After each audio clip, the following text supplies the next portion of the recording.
Shalom Bapak Ibu, saya percaya Bapak Ibu semua diberkati, warga kerajaan yang berada di rumah. Hari ini kita akan ibadah disertai dengan perjamuan kudus dan Bapak Ibu yang berada di rumah bisa menyiapkan roti dan anggur. Tapi sebelum kita masuk dalam ibadah, mari kita berdoa. Terima kasih Tuhan buat hari ini, hari yang sangat luar biasa. Dan kami percaya Tuhan memberkati kami lewat pujian dan penyembahan kami. Terima kasih buat hari yang luar biasa hari ini. Dan kami mau mendedikasikan ibadah kami buat kemuliaan dan kebesaran nama-Mu Tuhan. Kami siap memuji Engkau, Allahku, Rajaku. Haleluya. Amin.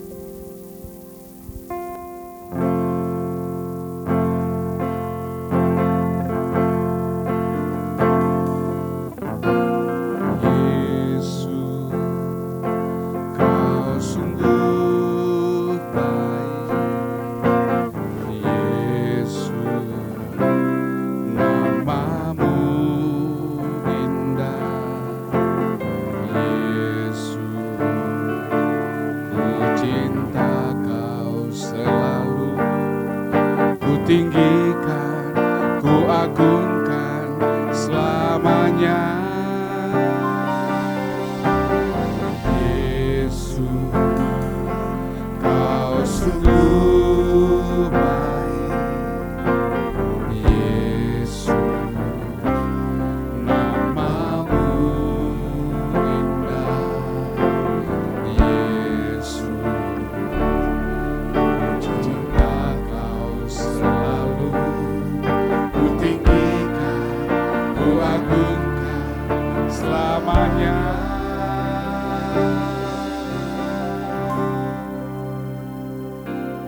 Ku mau memuji-Mu, ku selalu puji-Mu. Ku mau menyembah, ku selalu sembah-Mu.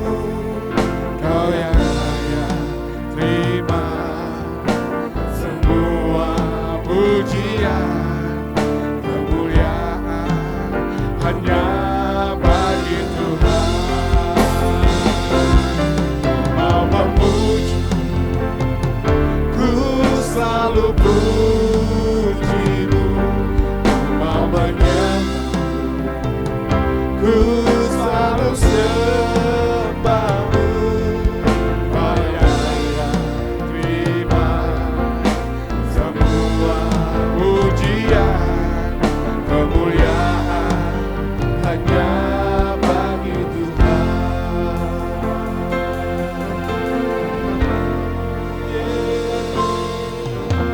Yesus, Kau sungguh baik. Yesus, nama-Mu indah. Yesus, cinta Kau selalu.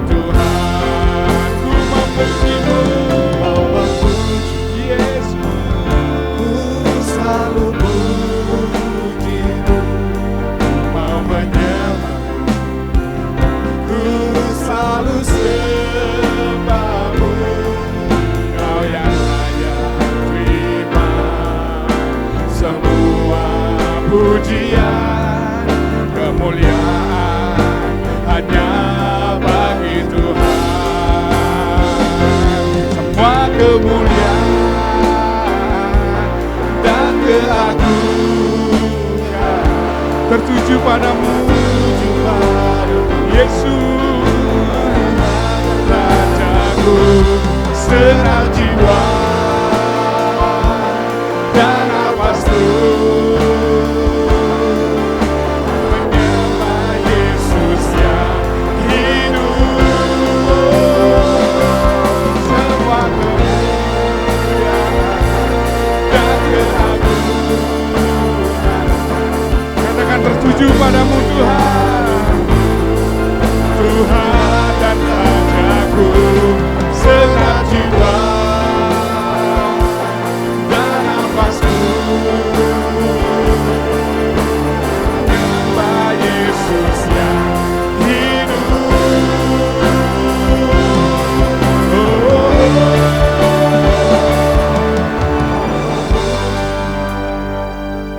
Ku selalu pujimu, ku mau menyembahmu, ku selalu sembahmu.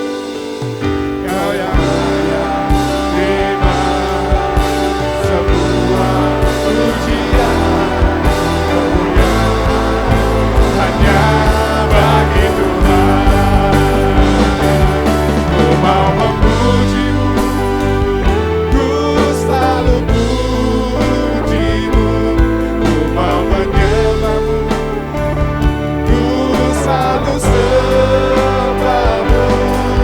Kau yang layak terima semua pujian, kemuliaan hanya bagi Tuhan.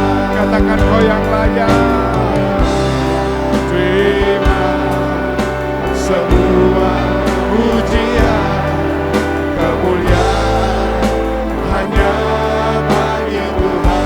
Sekali lagi katakan kau yang layak terima semua pujian, kemuliaan hanya bagi Tuhan.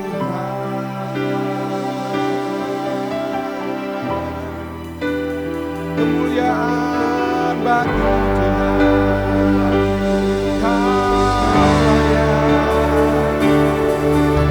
Kau layak Tuhan, Kau layak ditinggikan. Kemuliaan hanya bagi Tuhan, kemuliaan hanya bagi Yesus. Haleluya, haleluya. Kemuliaan hanya bagi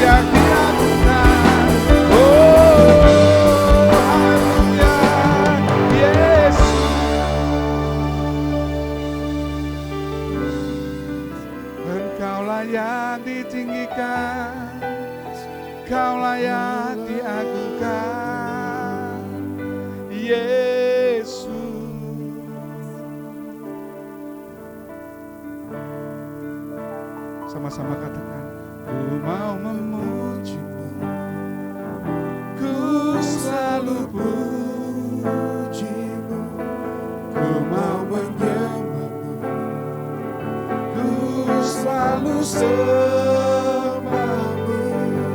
Kau yang layak terima semua pujian, kemuliaan hanya bagi Tuhan. Kau yang layak terima semua pujian, kemuliaan hanya bagi Tuhan.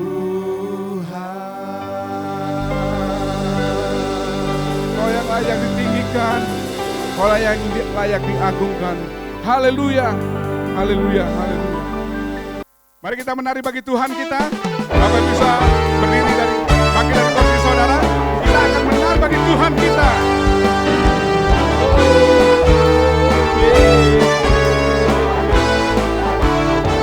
Sama-sama.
Saudara, Tuhan Yesus baik.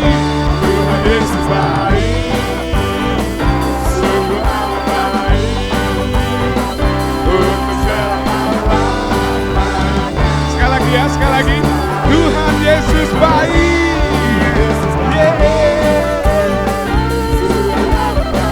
Selamat baik.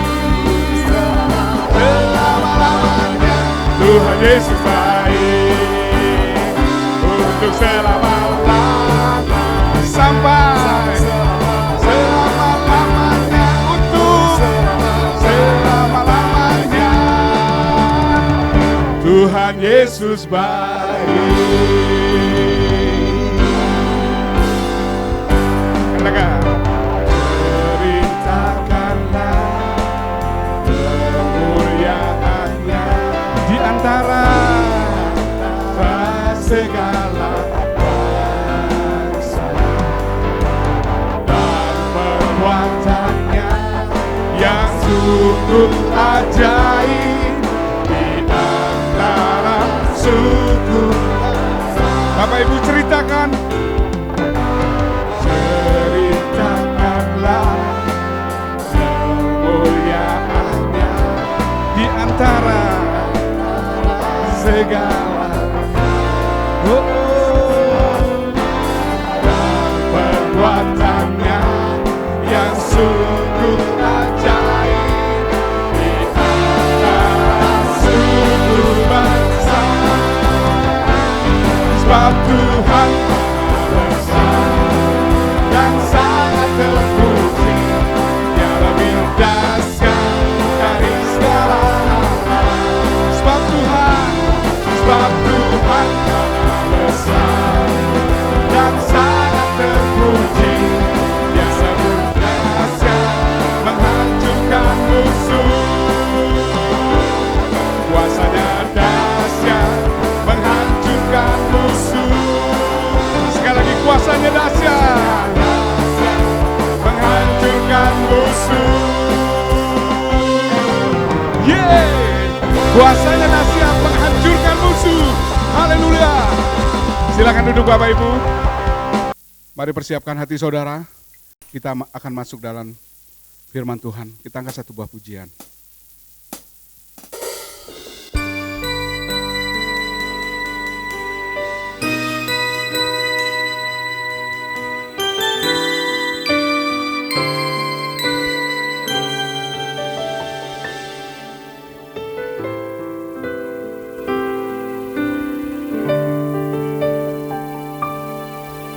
Sungguh indah tiada taranya,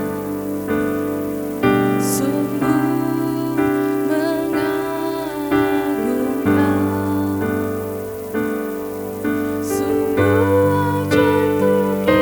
sungguh ajaib mengerti, lebih dari semua yang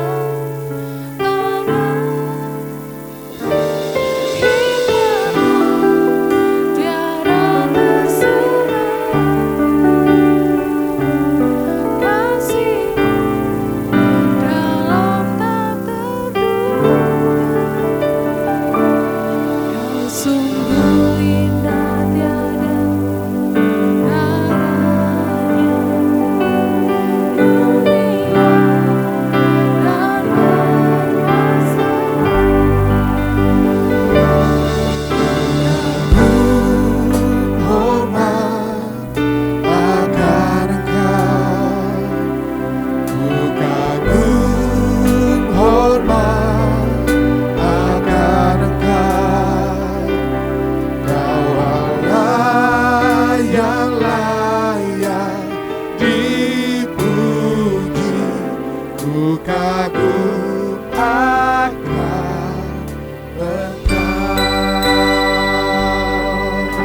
Bapak Ibu yang berada di rumah, mari kita sama-sama naikkan lagu ini.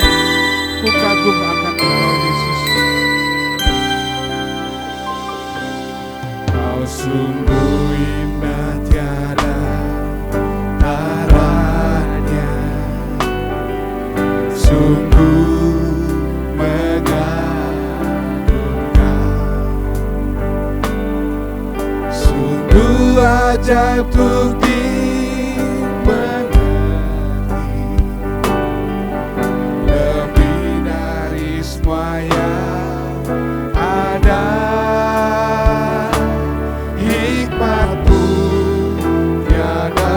selami kasih-Mu dalam tak terduga. Kau sungguh indah tiada taranya, mulia dan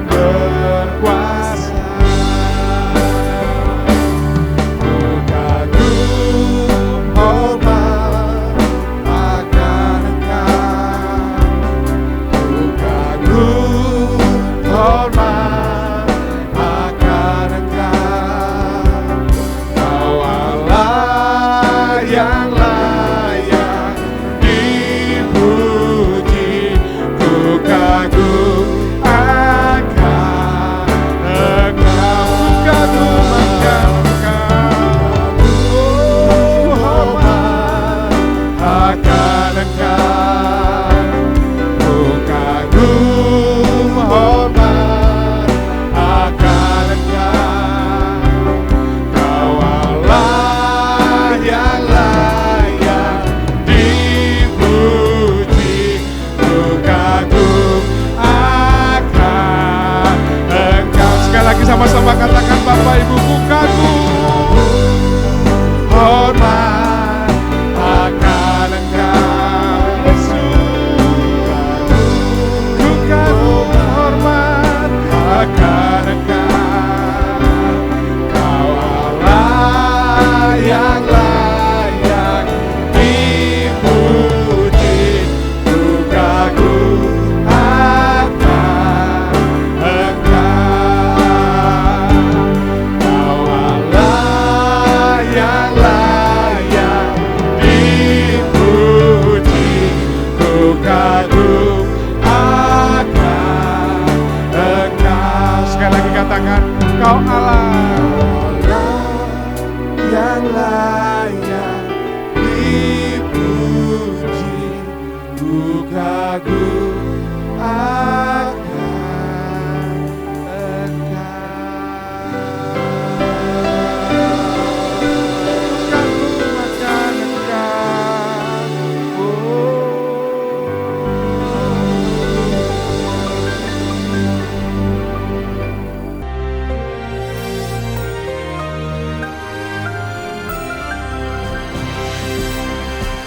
Shalom warga kerajaan. Pada beberapa minggu yang lalu saya berbicara tentang seorang bapak yang diperintahkan Tuhan untuk mendidik, melatih anak-anaknya. Di sana Abram diberi perkataan Zava.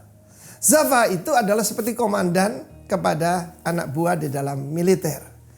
Nah, tetapi zaman sekarang ini anak-anak itu begitu diberi kebebasan. Karena itu firman Allah mengatakan akhir zaman ini roh yang bekerja adalah roh kedurhakaan. Karena itu warga kerajaan, dengarkan baik-baik firman Tuhan. Didiklah anakmu menurut jalan yang patut baginya. Nanti saat tua dia tidak akan menyimpang. Kalau sekarang ini dia menyimpang, didikan waktu muda itu akan kembali. Bahkan orang komunis berkata begini di Rusia ya. Berikan saya anak di bawah 5 tahun. Seumur hidup dia akan menjadi seperti itu. Mereka mengerti the golden years.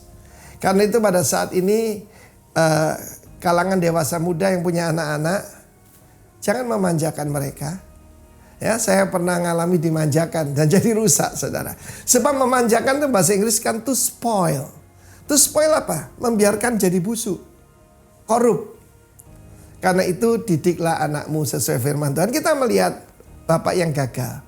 Itu adalah Lot. Lot itu tinggal di Sodom.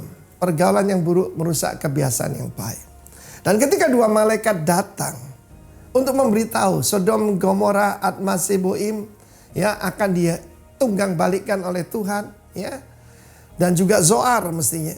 Maka pada saat itu ketika dia berbicara kepada kedua putri dan kedua calon mantu ini agak yang lain karena semuanya itu LGBT kan. Tapi yang dua ini mungkin bisexual, I don't know. Dan ketika dia menyampaikan firman Tuhan yang disampaikan malaikat, mereka tertawa. Firman Tuhan jadi ejekan. Takut akan Tuhan adalah permulaan segala pengetahuan. Ya, karena itu takut akan Tuhan itu memberikan orang akal budi. Dia seorang yang gagal dan kita tahu bagaimana akhirnya kedua putrinya berhubungan seks dengan dia. Karena takut tidak punya keturunan. Bayangkan saudara. Contoh yang lain adalah Nuh. Nuh itu pertama-tama berhasil mendidik anaknya. Berhasil apa? Mau masuk ke Bahtera. Dan membantu dia ketika putranya ikut membangun yaitu Bahtera itu. Dan kemudian di Bahtera cuma ada 8 orang. Nuh dan istrinya dan 3 putra tentu bersama ketiga menantunya. Tetapi dia tidak melanjutkan sampai dengan tuntas. Dia tidak memberikan contoh yang baik. Kita tahu Tuhan memberikan seluruh bumi. Dia sibuk dengan apa? Mainan barunya, yaitu kebun anggurnya. Dan kemudian dia minum anggur itu sampai mabuk dan telanjang. Dan kita melihat sampai sekarang ketika golongan besar keturunan pada Nuh, Sem, Ham, dan Yafet itu punya karunia yang berbeda, berkat yang berbeda. Pertama keturunan Shem. Di situ ada Yahudi, di sana ada Arab. Lalu kemudian Yafet yang menurunkan keturunan-keturunan yaitu di Europe dan sebagainya. Ham tidak berarti hitam. Ham itu berarti panas. Dan mereka sempat menjadi budak. Saudara, karena perkataan seorang ayah yang mengutuk Ham dan Kanaan putranya. Karena itu para orang tua, hati-hati apa yang kau katakan tentang anakmu. Beri nama yang baik, ucapkan yang baik. Sebab masa depan mereka itu terpengaruh dengan berkat yang kita ucapkan. Kita lihat bagaimana Esau menangis ketika dia kehilangan berkat terutama yang diberikan pada Yakub yang menjadi Israel. God bless you, kiranya warga kerajaan. Tuhan memberkati kita semua. Haleluya. Amin. Shalom jemaat yang sangat dikasihi dan diberkati oleh Tuhan. Kita bersyukur kita tetap bisa menikmati kasih dan penyediaan Tuhan yang selalu nyata meskipun keadaan yang mungkin kurang ataupun jauh daripada apa yang kita harapkan, tapi terbukti saudara sampai hari ini tetap dipelihara dan dicukupkan oleh Tuhan. Ya, kita perlu bersyukur untuk hal itu. Saudaraku, kalau saudara menjadi orang Kristen sebatas hanya datang hari Minggu saja ke gereja, atau mungkin hari Rabu saudara pergi ke Komsel, ya, jadi hari ini Komsel bukan lagi disebut dengan KM tetapi KK. KK adalah singkatan dari keluarga kerajaan. Diharapkan apa? Diharapkan seperti doa Tuhan Yesus, datanglah kerajaanmu di bumi seperti di sorga. Artinya, kalau saudara mengundang kerajaan Allah hadir di dalam rumah saudara, saudara akan menikmati damai sejahtera, menikmati sukacita, dan menikmati berkat-berkat yang daripada Tuhan. Jangan sekedar jadi orang Kristen biasa. Tuhan Yesus hanya mencari adalah murid. Ya, saya teringat dengan keadaan kita hari-hari ini. Ya, kita memang masih hidup di dunia nyata, tapi perlu disadari bahwa sebenarnya aktivitas kita banyak ditunjang oleh dunia maya. Termasuk firman yang saudara dengar hari ini juga membutuhkan dunia maya sebagai media sehingga firman ini boleh sampai ke rumah-rumah saudara. Ya, memang kita hidup di dunia nyata, tetapi banyak hal yang masih kita lakukan lewat fasilitas dunia maya. Saudaraku, ada seorang yang sangat terkenal yaitu Katy Perry. Ya, dia mempunyai follower 76 juta. Ya, 76 juta followers. Ya. Dan saya percaya setiap follower itu berusaha untuk memfollow, untuk mengikuti, karena mengagumi tokoh, baik itu penampilan, baik itu prestasinya, baik itu segala aktivitasnya, sehingga orang memfollow. Tapi dengar, saudara, kalau cuma saudara jadi followers, saudara sangat mudah untuk mengunfollow, sangat mudah untuk memutuskan pertemanan dengan orang yang tadinya saudara kagumi. Ya, saya beberapa waktu yang lalu, saya dengar seorang follower yang mengunfollow gara-gara tokoh yang dikagumi itu membeli mobil mewah yang mahal harganya. Komentarnya adalah, wah sekarang lagi keadaan lagi sulit ini, kok pamer beli mobil? Lalu dia mengunfollow. Jadi saudaraku kasih Tuhan, seorang follower sangat mudah untuk memisahkan, untuk memutuskan pertemanan atau mengunfollow hanya hal-hal yang sepele. Ya, saya berharap jangan sampai waktu saudara berdoa kepada Tuhan, lalu kemudian sepertinya seolah-olah doa saudara belum dijawab atau didengar oleh Tuhan, lalu saudara mengunfollow, ya, saudara nggak mau ke gereja, saudara, ya, saya mau ingatkan, Yesus datang ke dunia tidak mencari pengikut. Sekarang orang banyak mencari subscriber. Tuhan tidak mencari subscribers, Tuhan mencari murid. Karenanya lewat firman yang kita akan dengar hari ini adalah syarat menjadi seorang murid. Ya, jadi judul firman Tuhan hari ini adalah syarat menjadi seorang murid Kristus. Nah, saudaraku, saya akan ajak kita lihat di dalam Lukas pasal 9 ayat yang ke-23. Katanya kepada mereka semua, setiap orang yang mau mengikut aku, ya, setiap orang yang mau mengikut aku, ya harus menyangkal dirinya, memikul salibnya setiap hari dan mengikut aku. Ya, di sini ada satu kata, setiap orang yang mau. Kata mau itu bukan cuma sekedar ingin, bukan cuma sekedar siap, tetapi kata mau ini dalam bahasa aslinya mempunyai satu pengertian adalah hasrat yang kuat. Artinya hasrat yang kuat itu ketika apa yang diinginkan itu mungkin belum tercapai, mungkin karena ada hambatan belum bisa terwujud, dia tidak akan berhenti, tidak akan stop dengan hambatan, tapi dia akan berusaha karena ada satu hasrat yang kuat yang dia harus capai. Nah, begitu juga pengiringan kita kepada Yesus itu harus disertai hasrat yang kuat, bukan cuma sekedar mau. Kalau mau itu ada ya, kalau mungkin nggak sulit ya saya mau, ya. Kalau itu nggak mahal ya saya mau.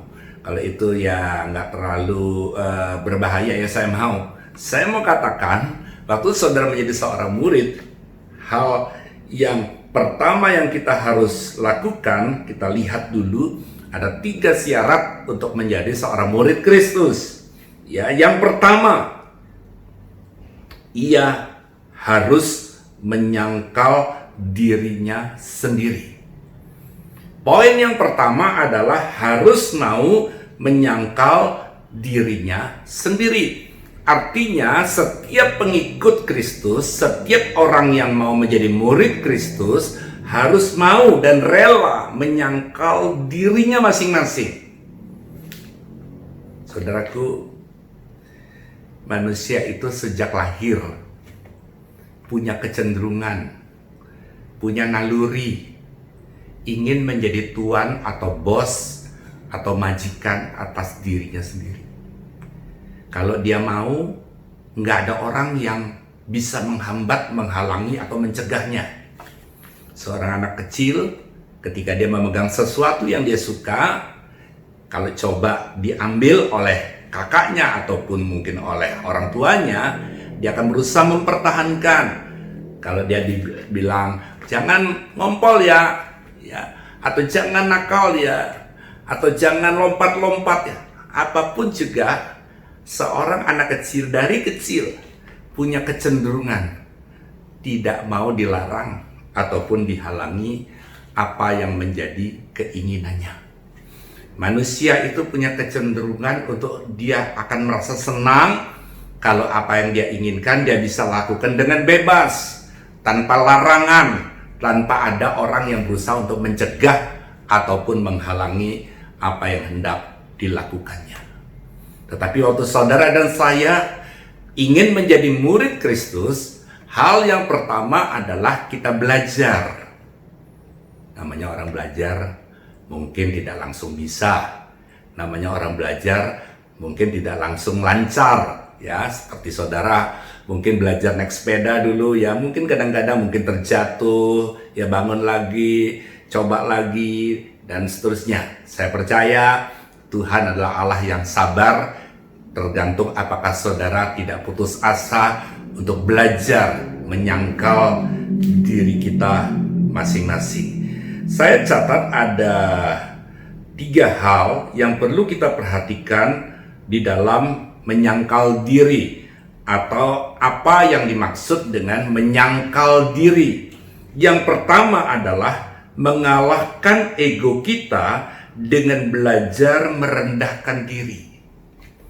Saudara akan gagal menyangkal diri kalau saudara tidak belajar untuk merendahkan diri. Kenapa? Karena kesombongan kita itu, keangkuhan kita itu cenderung untuk membuat kita sulit untuk menyangkal diri kita sendiri. Nah, saudaraku, karenanya di gereja seringkali kita diberi kesempatan untuk melayani. Dan pelayanan itu adalah sesuatu yang sangat bagus. Bagus dalam hal apa? Untuk belajar kita, yaitu saudara dan saya, menyangkal diri dengan apa? Dengan belajar merendahkan diri. Merendahkan diri dalam arti, ya saudara yang kasih Tuhan, untuk membuat kita segala kesombongan yang mungkin selama ini menghalangi kasih Tuhan ataupun menghalangi perkenanan Tuhan atas kita mulai dikikis. Saya dalam pelayanan saya di banyak tempat, saya menyaksikan orang-orang yang dalam pelayanan, ya, seorang pemimpin perusahaan dipercayakan untuk ngatur parkir mobil, dipercayakan untuk menjadi asyir yang kadang-kadang mungkin tidak mendapatkan penghargaan, atau mungkin seringkali yang biasanya dia ngatur orang, biasanya dia memerintah orang, sekarang dia harus diperintah dan sebagainya. Itu salah satu bentuk, salah satu cara untuk kalau kita tidak menolak, kita siap dan kita rela, itu ada sesuatu yang baik untuk kita belajar merendahkan diri. Dalam rangka apa? Dalam rangka untuk kita belajar penyangkalan diri kita. Seringkali kan kita lihat, kamu nggak tahu ya saya siapa? Ya saudaraku, ya kalau dirinya sendiri tidak tahu dirinya itu siapa, saudaraku, gimana orang lain mau tahu? Karenanya saudaraku, biarlah kita boleh sadar bahwa kita ini nggak ada apa-apanya. Kalau hari ini ada apa-apanya, kalau hari ini punya apa-apa, kalau hari ini kita dipercayakan banyak hal, tahukah saudara, semua karena kebaikan dan titipan yang sementara daripada Tuhan. Yang satu saat, yang bisa saja, kapan saja, itu akan diambil dari hidup kita. Karenanya sadari kita lahir dalam keadaan tanpa membawa apa-apa, dan kita pulang juga tanpa membawa apa-apa. Hal yang pertama adalah mengalahkan ego kita dan belajar merendahkan diri. Hal yang kedua adalah, dalam hal penyangkalan diri, hal yang kedua adalah menghancurkan kepentingan diri sendiri. Manusia itu semua punya kepentingan. Bukan soal kepentingan hal materi saja, ya, kepentingan untuk diperhatikan, kepentingan untuk orang menghormati dirinya, dan banyak hal. Ya saudaraku, saya percaya saudaraku, kalau saudara berfokus hanya kepada diri saudara yang minta diprioritaskan, dirimu saja yang minta dihargai, saudara akan mudah kecewa dan saudara mudah untuk mengunfollow, ya, Tuhan yang saudara dan saya sembah. Jadi saudaraku, kalau saya perhatikan di dalam pengucapan bahasa Indonesia, terima kasih itu mempunyai arti yang dalam. Hari ini kita terima, besok kita kasih, ya, artinya ada satu take and give, ada sesuatu yang kita terima dan kita kasih. Seringkali kan kita enggak, kita bukan terima kasih, kita ingin terima-terima dan terima dan tanpa kita mau mengasih. Begitu juga dengan Tuhan, kita rindu untuk kita terima berkat, tetapi kapan kita ingin memberkati Tuhan dan pekerjaan Tuhan? Tapi lewat firman yang saudara dengar hari ini, saya percaya biarlah Roh Kudus membukakan cara berpikir kita, ya saudaraku, bahwa ada saatnya kita menerima dan ada saatnya kita mengasihi, ya. Kasih itu adalah memberi. Yang ketiga, dalam hal penyangkalan diri, mematikan keinginan daging yang tidak sesuai dengan firman-Nya. Ya, saudaraku, kenapa? Karena tawaran dunia ini tawaran dunia yang dunia tawarkan itu seringkali bertemu dengan keinginan daging kita. Di mana ketemunya? Seringkali juga melalui pergaulan yang buruk. Ya, ada pergaulan yang kadang-kadang membawa kita makin dekat dengan Tuhan. Ada pergaulan yang justru membuat kita makin jauh, bahkan kecewa dengan Tuhan, atau bahkan membuat kita memiliki rumah tangga yang kacau. Kenapa? Karena kita seringkali mengikuti apa yang dikatakan ataupun yang dinasihatkan oleh teman kita. Karena itu Mazmur 1 ayat 1 katakan, berbahagialah orang yang tidak berjalan menurut nasihat orang fasik, tidak berdiri di jalan orang berdosa, dan tidak duduk dalam kumpulan pencemooh. Tapi kesukaannya adalah merenungkan Taurat Tuhan siang dan malam. Ya, seperti pohon yang ditanam di tepi aliran air, selalu hijau daunnya, menghasilkan buah pada musimnya, dan apapun yang dikerjakan akan Tuhan buat menjadi berhasil. Mazmur 1 ayat 1 sampai ayat yang ke-3. Saya akan kutip dari Kolose pasal 3 ayat yang ke-5. Karena itu, matikanlah dalam dirimu segala sesuatu yang duniawi. Ya, yang duniawi disuruh untuk mematikan. Yaitu apa? Yaitu percabulan, kenajisan, hawa nafsu, nafsu jahat, dan juga keserakahan yang sama dengan penyembahan berhala. Semuanya itu mendatangkan murka Allah atas orang-orang durhaka. Saudaraku, percabulan ini seperti yang saya tadi katakan, di dalam keadaan pandemi ini, anak-anak sekolah tidak bisa berangkat ke sekolah, semuanya di rumah, lewat online, lewat internet. Dan emang betul ya, internet dan fasilitas dunia maya ini bisa menolong, bisa membantu, mempercepat. Tetapi ada sisi negatif yang perlu diwaspadai. Karenanya dibutuhkan pendampingan orang tua di dalam anak-anak menggunakan internet. Ya, kenapa? Karena mereka bisa saja membuka segala hal, termasuk pornografi dan sebagainya, termasuk kekerasan, sehingga itu seringkali membuat dan membentuk cara berpikir si anak. Mumpung belum terlambat, biarlah waktu dengar firman Tuhan saat ini, biarlah setiap orang tua mulai lebih bijak di dalam memberikan fasilitas dunia maya, ya, media sosial kepada anak-anaknya. Menyangkal diri itu mempunyai satu arti yang lebih dalam lagi, ya. Jadi begini, saudara. Untuk membuat satu ilustrasi yang lebih memudahkan di dalam pengertian penyangkalan diri, yaitu bahwa menyangkal diri itu kita yang turun tahta. Ya, kita yang turun tahta. Kenapa? Karena kita sadar ada pribadi yang lebih layak. Kita nggak punya hak. Hidup kita bukan hak kita. Ada pribadi yang lebih punya hak, yang lebih menguasai, termasuk hidup saudara dan saya, yaitu Kristus Tuhan. Nah, singgasana ataupun tahta yang sudah kita kosongkan, kita berikan kepada Kristus, kepada Yesus sebagai Raja atas hidup kita.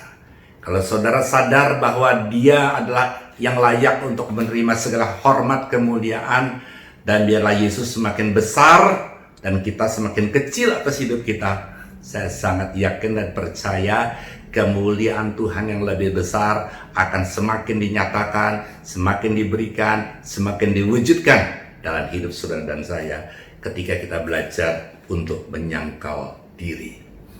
Hal yang kedua, kembali kepada Lukas pasal 9:23. Katanya kepada mereka semua, setiap orang yang mau mengikut aku, ia harus menyangkal dirinya. Baru kita sudah bahas tentang menyangkal diri. Yang kedua, memikul salibnya setiap hari dan mengikut aku. Jadi hal yang kedua adalah harus mau memikul salibnya setiap hari. Gak mudah, saudara. memikul salibnya setiap hari. Saya berharap saudara jangan bangga dengan banyaknya salib yang saudara gantung di rumah, ya, di ruang tamu, di kamar tidur, bahkan mungkin di dapur, di ruang makan, setiap dinding mungkin saudara pasangin salib, atau mungkin saudara pakai kalung salib, ibu-ibu pakai anting salib, bukan salah, atau di mobil di kaca spion digantung salib, juga tidak salah. Tetapi yang dimaksud di sini adalah setiap saudara dan saya setiap hari harus mau dan rela untuk memikul salibnya yang Tuhan nyatakan dalam hidup kita. Sebelum kita melangkah lebih jauh, saya ingin mengajak kita untuk merenungkan sehingga saudara dan saya tidak salah dalam mengartikan tentang memikul salib. Ya, seringkali saya mengamati dan seringkali saya menemukan orang yang minta didoakan. Ya, didoakan pergumulannya karena pekerjaannya sepi, ada juga yang di PHK, ada juga yang jualannya tidak laku ataupun apa yang dijual kurang laku dan sebagainya, saudaraku. Saya sebagai hamba Tuhan tentu saya tidak keberatan untuk mendoakan. Tetapi jangan lupa, seringkali yang menghambat, seringkali yang menjadikan berkat Tuhan itu terhambat dalam hidup kita, itu sebenarnya bukan kesalahan keadaan, bukan kesalahan orang lain, tapi kesalahan kita sendiri. Saya banyak temui orang itu malas. Ya, kalau dikontrol, kalau diawasi, kalau dipantau baru dia bekerja. Kalau nggak dipantau, kalau nggak diawasi, dia lalaikan pekerjaan. Sehingga pada waktu terjadinya pengurangan tenaga kerja di perusahaan di mana dia bekerja, ya tentu dong, ya pemimpin perusahaan ataupun majikannya menjadikan orang tersebut sebagai orang yang pertama untuk di PHK. Kenapa? Karena kinerjanya dilihat kurang baik. Ya, jadi saudaraku, dalam keadaan seperti itu orang tidak bisa bilang, waduh salib saya berat. Enggak, saudaraku. Ya, jadi kalau karena malas, karena tidak jujur, karena tidak mau terus belajar, tidak mau terus meningkatkan potensi diri, lalu kemudian ketemu masalah, orang tidak bisa kategorikan itu adalah memikul salib. Enggak. Justru dia harus berubah. Ya, justru dia harus berbenah diri. Justru dia untuk memperlengkapi diri. Jadi jangan salah di dalam kita mengartikan tentang memikul salib. Ya, saya banyak juga ketemu orang yang selalu kekurangan uang. Ya, selalu kekurangan uang. Ya, saudaraku, kenapa? Dia katakan, wah saya ini selalu kurang aja.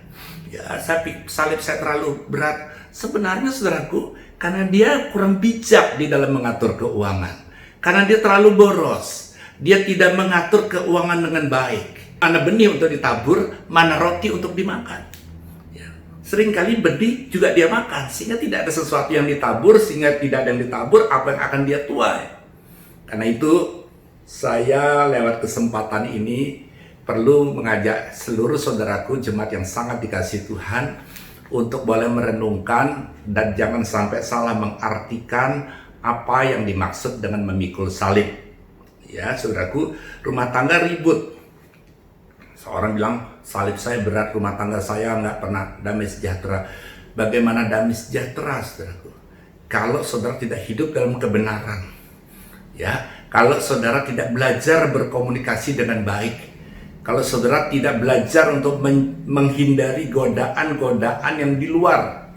Dan saya yakin dan percaya kalau rumah tangga ada keterbukaan dan pasangan siap mendengar keterbukaan dan sama-sama hidup dalam kebenaran, mengundang Tuhan Yesus sebagai Raja dalam hidup saudara, kerajaan Allah hadir dalam rumah tangga saudara, percayalah, damai sejahtera yang melampaui segala akal juga akan menguasai hidup rumah tangga saudara. Ya, jadi saya berharap saudaraku, ya, saudara tidak salah dalam menerjemahkan memikul salib. Nah, saudaraku, kenapa Yesus itu disalib? Nah, ternyata saudaraku, salib itu merupakan satu gambaran, satu lambang, sehingga salib itu dikenakan kepada Tuhan Yesus. Ada 3 hal arti atau lambang daripada salib itu. Yang pertama penolakan, yang kedua penyingkiran, dan yang ketiga adalah kematian. Satu kali Petrus pada waktu akan keluar dari kota Roma, karena aniaya begitu dahsyat di kota Roma, pada waktu dia akan lari meninggalkan kota Roma, ada satu penampakan. Dia melihat Yesus ya berjalan menuju masuk ke dalam kota Roma. Lalu Petrus bertanya dalam penglihatan itu kepada sosok Yesus yang terlihat berjalan dengan terburu-buru ingin masuk ke dalam kota Roma, sementara Petrus ingin keluar meninggalkan kota Roma, ya istilahnya ingin selamat, menyelamatkan diri. Dan waktu Petrus bertanya, "Engkau ingin kemana, Guru?" Yesus dalam penampakan itu berkata, "Aku akan masuk ke kota Roma dan akan menyalibkan diriku untuk yang kedua kali." Lalu kemudian penglihatan itu hilang dan Petrus tertegun, dan dia saat itu mengubah rencananya untuk tinggalkan Roma. Dia kembali masuk ke dalam kota Roma dan dia menginjil di sana, dan kemudian akhirnya ditangkap oleh tentara Roma. Dan pada waktu ditangkap, Petrus akan disalib, dan Petrus berkata, "Kalau Yesus disalib dalam keadaan tegak, biarlah kalau aku harus disalib, aku tidak mau sama seperti Yesus. Aku mau kepalaku di bawah." Dan sejarah Alkitab mencatat Petrus disalib dengan kepala di bawah dan kaki di atas. Saya sangat yakin dan percaya, saudaraku, apa yang Petrus lakukan, ya, itu semua setelah hari Pentakosta. Dulu Petrus sangat mudah untuk menghujat, menolak, dan menyangkali Yesus. Tetapi waktu hidupnya dipenuhi dengan Roh Kudus, sekalipun dia harus mati dengan keadaan tersalib kepala di bawah, Petrus tetap rela melakukan. Karenanya, pastikan setiap saudara dan saya, kekuatan daripada kita sangat terbatas. Pastikan setiap saudara dan saya mengundang Roh-Nya Kudus, membuat saudara yang tidak mampu menjadi mampu. Hal yang ketiga, saya kutip kembali ayat yang ke-23. Katanya kepada mereka, "Setiap orang yang mau mengikut aku, ia harus menyangkal dirinya." Sudah tadi poin 1. Memikul salibnya setiap hari. Sudah di poin nomor 2. Dan mengikut aku. Hal yang ketiga, syarat menjadi murid Kristus adalah harus mau mengikut Yesus. Mengikut Yesus itu artinya adalah meneladani karakter dan sikap Yesus dalam kehidupan kita sehari-hari. Ya, saya ulang, saudaraku, mengikut Yesus artinya meneladani karakter dan sikap Yesus dalam kehidupan sehari-hari.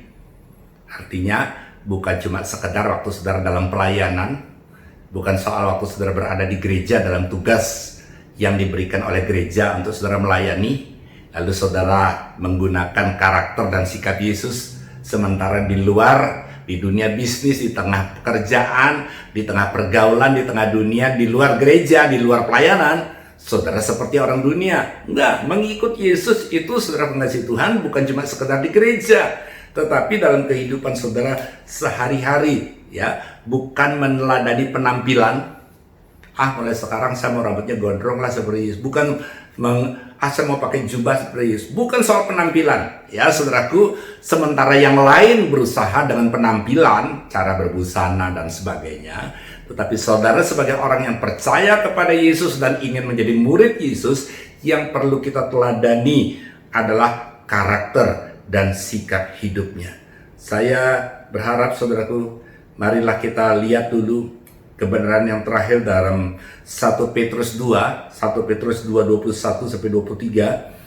Sebab untuk itulah kamu dipanggil, karena Kristus pun telah menderita untuk kamu dan telah meninggalkan teladan bagimu. ya, yang dia tinggalkan teladan. Buat apa? Buat saudara dan saya lakukan. Buat saudara dan saya teladani. Meninggalkan teladan bagimu supaya kamu mengikuti jejaknya. Ayat ini sudah dengan jelas mengingatkan saudara dan saya bahwa kalau kita mau ikut Yesus adalah meneladani apa yang telah Yesus lakukan. 22. Ia tidak berbuat dosa dan tipu tidak ada pada dalam mulutnya. Ketika ia dicaci maki, ia tidak membalas dengan mencaci maki. Ketika ia menderita, ia tidak mengancam, tetapi ia menyerahkannya kepada Dia yang menghakimi dengan adil. Pesan saya, setiap saudara, mari jangan balas kejahatan dengan kejahatan. Kalau saudara membalas seperti apa yang saudara terima atau seperti apa saudara diperlakukan lalu saudara balas dengan sama, saudara nggak ada bedanya dengan orang itu, ya, tidak ada bedanya dengan orang itu. Tetapi serahkan pembalasan kepada Tuhan, karena saya percaya kalau saudara mengambil haknya Tuhan, ya Tuhan tidak akan campur tangan untuk menolong saudara. Tapi serahkan haknya Tuhan, lakukan bagian saudara, dan saya sangat yakin dan percaya Tuhan adalah Allah yang adil, hakim yang adil, dan saudara akan melihat kebenaran itu akan dimunculkan. Ya, saya percaya kita bukan pembela kebenaran, ya. Saya percaya saudara menghidupi kebenaran, dan kebenaran itu sanggup untuk memunculkan dirinya sendiri. Jadi 3 hal ini yang perlu saudara dan saya pegang sebagai orang-orang yang mau menjadi murid Kristus, bukan jadi follower, bukan jadi subscriber, tapi jadi murid Yesus, ya, jadi disciple of Christ. Harus mau menyangkal diri, yang kedua harus mau memikul salibnya setiap hari, dan yang ketiga harus mau mengikuti Yesus senantiasa.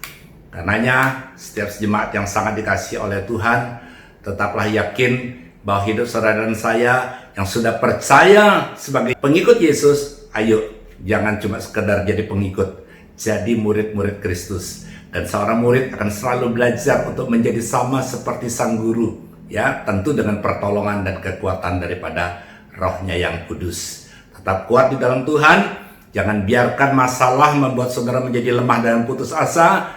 Bersama dengan Yesus kita cakap menanggung segala perkara. Tuhan memberkati kita. Amin. Saudaraku yang sangat dikasihi Tuhan, tadi kita sudah sama-sama mendengar tentang syarat menjadi murid Yesus.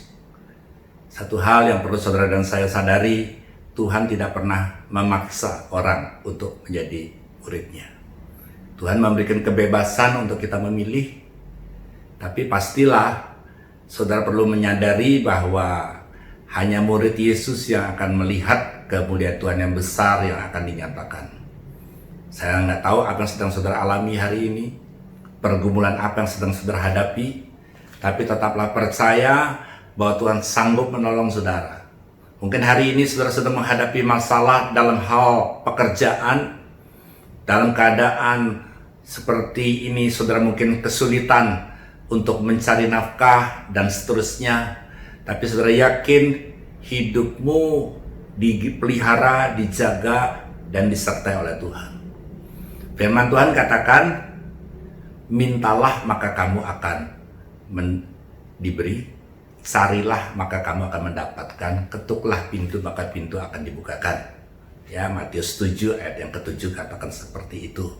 Jadi bukan cuma sekedar meminta lewat doa, dibutuhkan usaha. Ya, carilah maka kamu akan mendapatkan. Tidak cuma sekedar mencari saja, ketuk pintu. Artinya dibutuhkan kesabaran karena Tuhan menjadikan segala sesuatu indah pada waktunya. Ya, angkat tangan saudara, saya ingin berdoa untuk saudara. Biarlah perlindungan Tuhan, penyertaan Tuhan yang sempurna memampukan sehingga saudara yang sakit hari ini disembuhkan dalam nama Yesus. Rumah tangga dipulihkan, diberikan damai sejahtera di dalam nama Yesus. Dan pintu yang tertutup dibukakan dalam nama Yesus. Dan yang lemah dikuatkan, yang putus pengharapan diberikan satu semangat yang baru. Karena di dalam Tuhan tidak ada jalan buntu. Ya, kegagalan tidak pernah fatal, keberhasilan tidak pernah final, karena selalu ada kesempatan bagi orang yang mau menjadi murid Kristus. Haleluya.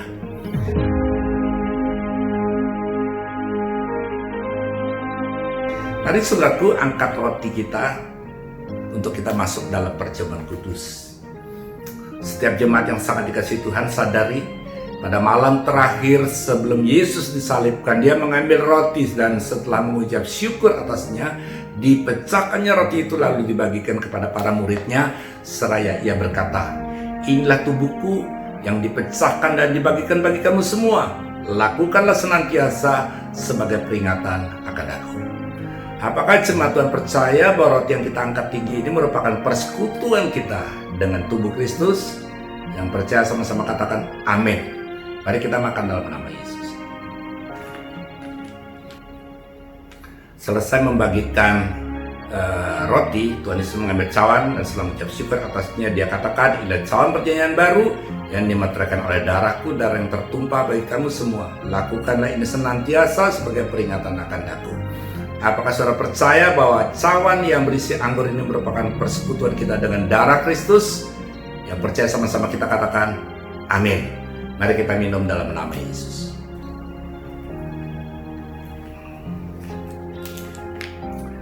Kita bersyukur kepada Tuhan.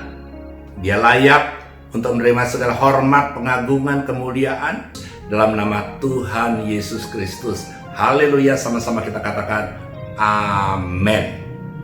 Salam warga kerajaan Allah.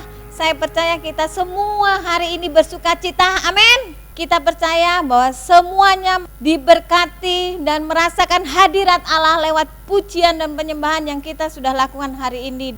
Warga kerajaan Allah, tema bulan ini adalah empowering. Artinya bahwa kita siap diperlengkapi dengan senjata Allah, dengan firman Tuhan untuk menjadi berkat bagi semua orang yang ada di sekitar kita. Sebagai ucapan syukur kita, mari kita akan memberikan persembahan. Warga kerajaan Allah yang akan memberi persembahan bisa ditransfer lewat nomor rekening yang sudah tertera di layar Bapak Ibu Saudara. Mari kita berdoa. Bapa di surga, kami mengucap syukur atas berkat kasih karunia yang Kau berikan buat setiap kami. Dan saat ini kami mau memberikan persembahan. Berkati persembahan kami dan kembalikan lipat kali ganda apa yang sudah kami berikan.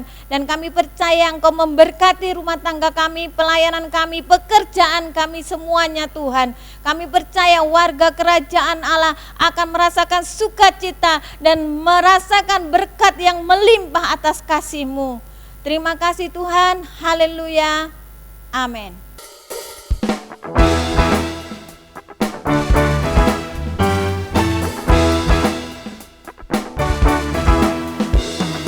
Masuk gerbangnya bersyukur dengan penuh pujian, bersuka di hadiratnya, nyanyi besarkan agung namanya, puji dia tiuplah sangkan kala, musik dan tarian, semua makhluk di bumi di surga dengan senang hati naikkan pujian, sebab Tuhan baik, sebab Tuhan baik, sebab Tuhan baik, anugerahnya kekal selamanya, sebab Tuhan baik, katakan sebab Tuhan baik, sebab Tuhan baik, anugerahnya kekal selamanya.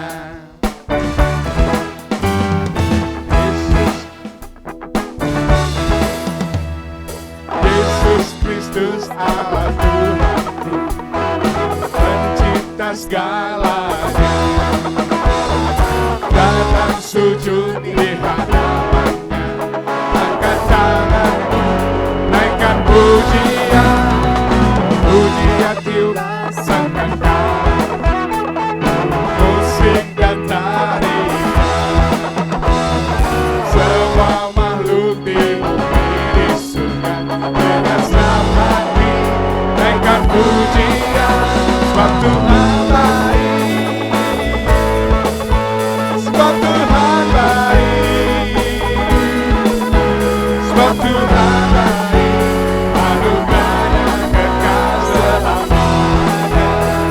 Sebab Tuhan baik, sebab Tuhan baik, sebab Tuhan baik,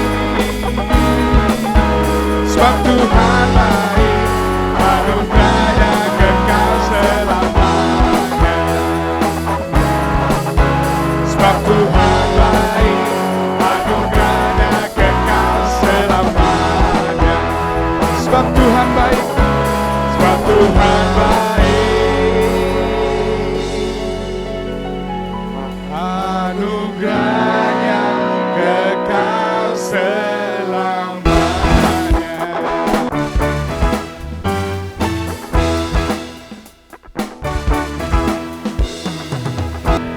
Sebab Tuhan baik, anugerahnya kekal selamanya. Saya mengundang kita mengangkat kedua tangan kita di hadapan Tuhan. Dan terimalah damai sejahtera, sukacita, perlindungan. Tuhan mengarahkan wajahnya dan memberikan damai sejahtera pada saudara. Saudara hidup di dalam keberhasilan karena Tuhan merindukan setiap saudara jadi saksi Kristus yang bersaksi bagi nama Tuhan dipermuliakan. Mulai hari ini sampai Yesus datang yang kedua. Bahkan penyertaannya atas saudara dan saya untuk selama-lamanya. Dalam nama Bapa, Putra, dan Roh Kudus. Dalam nama Tuhan Yesus Kristus. Haleluya, sama-sama kita katakan amin. Tuhan memberkati, selamat hari Minggu. Terima kasih Bapak Ibu semua. Tuhan Yesus memberkati, selamat hari Minggu. Bapak Ibu yang sudah menerima lawatan Tuhan, mari kita angkat pujian ini. Haleluya. Katakan Tuhan Yesus baik.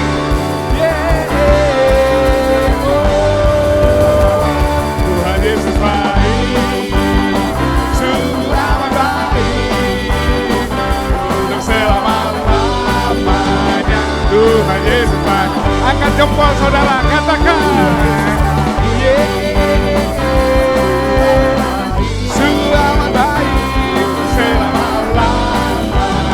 Tuhan Yesus. Sekali lagi mari Bapak Ibu. Tuhan Yesus baik. Selamat baik, untuk selama-lamanya.